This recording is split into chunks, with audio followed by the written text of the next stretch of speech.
ধরুন হাতে 10 লাখ টাকা আছে, কিন্তু চাকরির পেছনে ছুটতে আর ইচ্ছে করছে না, বরং প্রতি মাসে একটা ভালো অঙ্কের ইনকাম করার কথা ভাবছেন। আজকে আমরা ঠিক এমনই একটা বিজনেস প্ল্যান নিয়ে কথা বলবো, যা এই ভাবনাটাকে সত্যি করে তুলতে পারে।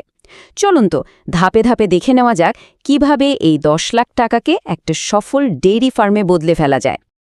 আসল প্রশ্ন কিন্তু এটাই, তাই না? 10 লাখ টাকা ইনভেস্ট করে প্রতি মাসে 50,000 টাকার বেশি আয় করা, এটা কি আদৌ সম্ভব?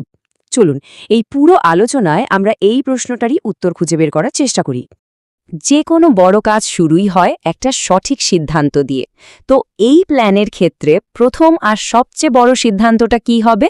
চলুন দেখি আমাদের সামনে কি কি রাস্তা খোলা আছে। দেখুন, অপশন কিন্তু মূলত দুটো।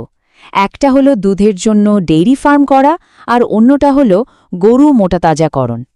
এখন কথা হচ্ছে, যদি লক্ষ্যটা হয় প্রতি মাসে একটা নিয়মিত ইনকাম নিশ্চিত করা, তাহলে কিন্তু গরু মোটাতাজাকরণের চেয়ে ডেইরি ফার্মিং নিঃসন্দেহে একটা বেটার অপশন। আচ্ছা, তো এই 10 লাখ টাকার বাজেটে ঠিক কি কি পাওয়া সম্ভব? এই টাকায় আপনি পেয়ে যাচ্ছেন 5 থেকে 6টা বেশ ভালো জাতের গরু, টিন বা বাঁশ দিয়ে বানানো একটা ছোট কিন্তু কাজের মতো শেড, প্রায় 3 মাসের খাবার দাবার, আর প্রাথমিক চিকিৎসার জন্য যা যা লাগে মোটামুটি সবই এর মধ্যে চলে আসবে।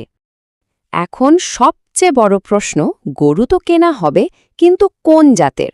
সবচেয়ে বেশি দুধ পেতে চাইলে এখনকার পরীক্ষিত আর সেরা জাতটাই হল আমাদের দেশি আর বিদেশি ফ্রিজিয়ান গরুর ক্রস বা শঙ্কর জাত। এর সবচেয়ে বড় সুবিধা হলো এটা আমাদের আবহাওয়ার সাথেও মানিয়ে নেয়, আবার দুধও দেয় অনেক বেশি। প্ল্যান তো মোটামুটি বোঝা গেল, এবার তাহলে খরচের হিসেবে বসা যাক।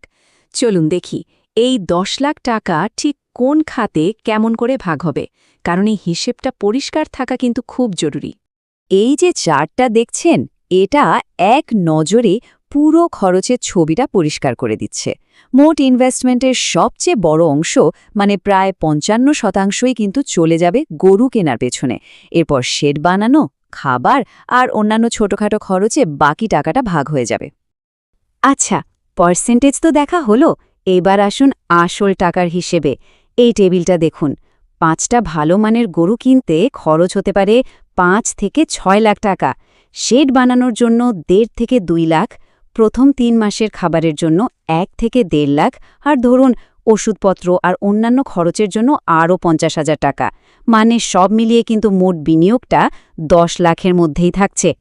খরচের কথা তো অনেক হলো, এবার আসা যাক সবচেয়ে ইন্টারেস্টিং পার্টে, ইনকাম আর লাভ। টাকাটা আসবে কিভাবে, মাস শেষে হাতে থাকবে কত? চলুন সেই সহজ হিসেবটা একটু দেখে নিই। লাভের হিসেবটা শুরুই হয় একদম ইউনিট লেভেল থেকে। একটা সুস্থ আর ভালো জাতের শঙ্কর গরু থেকে প্রতিদিন অ্যাভারেজে 8 থেকে 10 লিটার দুধ কিন্তু আশা করা যায়, আর এটাই হলো আমাদের ইনকামের মূল ভিত্তি। তাহলে হিসেবটা সোজা, একটা গরু থেকে দিনে 8-10 লিটার হলে 5টা গরু থেকে প্রতিদিন দুধ আসবে প্রায় 40 থেকে 50 লিটার। এবার যদি প্রতি লিটার দুধ গড়ে 60 টাকাতেও বিক্রি হয়, তাহলে মাসে মোট আয় দাঁড়াচ্ছে প্রায় 70,000 থেকে 90,000 টাকা। তবে হ্যাঁ, এটা কিন্তু মোট আয়, এখান থেকে খরচ এখনো বাদ দিতে হবে। এবার আসল কথায় আসা যাক। এই মোট আয় থেকে গরুর খাবার, পরিচর্যা আর অন্যান্য সব খরচ বাদ দেওয়ার পর হাতে যেটা থাকবে, মানে নেট প্রফিট, সেটা দাঁড়াচ্ছে মাসে প্রায় 30,000 থেকে 50,000 টাকা। তার মানে আমাদের শুরুর প্রশ্নের উত্তর কিন্তু একদম পরিষ্কার, হ্যাঁ, এটা অবশ্যই সম্ভব। কিন্তু গল্পটা এখানেই শেষ না।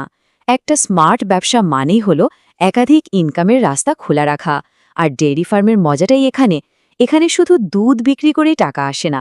চলুন দেখি আর কি কি এক্সট্রা ইনকামের সুযোগ লুকিয়ে আছে। দেখুন, খামারের প্রত্যেকটা গরু বছরে একটা করে বাছুর দেবে, যেটা বিক্রি করে একটা ভালো টাকা আসে।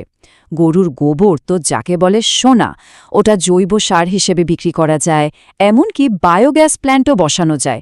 আর হ্যাঁ, কোরবানির ঈদের সময় যদি কয়েকটা গরু মোটা তাজা করে বিক্রি করা যায়, তাহলে তো একবার একটা বড়সড় বোনাস ইনকাম হয়ে গেল। লাভ করার রাস্তা তো অনেক দেখা হলো, কিন্তু লাভটা ধরে রাখতে হলে কয়েকটা জিনিস কিন্তু মাথায় রাখতেই হবে। মানে এমন কিছু ভুল আছে যা এড়িয়ে না চললে পুরোটাই লস। চলুন সেই জরুরি টিপসগুলো নিয়েই এবার কথা বলা যাক। এই ভুলগুলো একদম করা চলবে না। 1 নম্বর, সস্তার লোভে পড়ে অসুস্থ বা দুর্বল গরু কেনা মানেই নিজের পায়ে কুড়ুল মারা।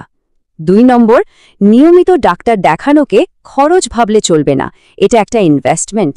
আর 3 নম্বর, যেটা সবচেয়ে জরুরি, খাবারের কোয়ালিটির সাথে কোনো আপোষ করা যাবে না, কারণ খাবার খারাপ মানেই দুধ কম। তাহলে পুরো ব্যাপারটার সারমর্ম কি দাঁড়ালো? বেশি লাভের ফর্মুলাটা কিন্তু খুবই সহজ, মাত্র 2টো জিনিস। 1, সব সময় পরিষ্কার পরিচ্ছন্নতা, আর 2, সঠিক আর পুষ্টিকর খাবার। এই 2টো জিনিস ঠিক রাখতে পারলেই লাভ বাড়তে বাধ্য। তো আমরা কিন্তু পুরো প্ল্যানটা ইনভেস্টমেন্ট থেকে শুরু করে খরচ, ইনকাম আর সাকসেসের টিপস পর্যন্ত সবকিছুই ধাপে ধাপে দেখে নিলাম। এখন এই সব তথ্য জেনে বুঝে সিদ্ধান্ত নেওয়ার পালা। এই কথাটা কিন্তু খুব সত্যি।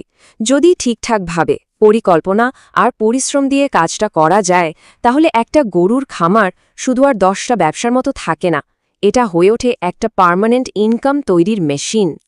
তাহলে এই যে পুরো ব্লুপ্রিন্টটা আমাদের সামনে, এরপর কি মনে হচ্ছে? আর্থিক স্বাধীনতার পথে হাঁটার জন্য একটা ডেইরি ফার্ম শুরু করা কি একটা ভালো পদক্ষেপ হতে পারে? বিষয়টা কিন্তু অবশ্যই ভাবার মতো।